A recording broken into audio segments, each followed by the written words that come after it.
Dito to para kita yung sipak ko.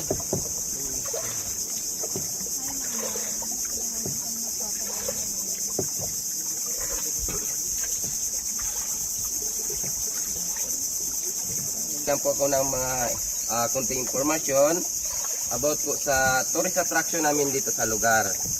Na kung saan, yun po yung mga trees o mga puno sa both side ng ating river. So sila po yung kind of trees natin na kailangan natin protektahan o pangalagaan kasi those trees po natin sa ating country, sa bansa, they are disappearing already na po sila.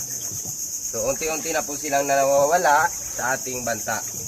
Kasi po sila po yung kinds of trees na kung saan they try to cut the mangrove tree before. Kasi mangrove tree are one of the special tree in the country.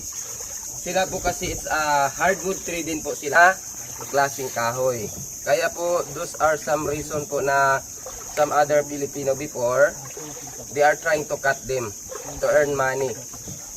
Kasi they are good nga po sila for making furniture, for making lumber, materials to build their houses, firewood. Then first class din po sila for making charcoal. So yun po yung mga reason, that's why mangrove tree natin sa ating bansa ay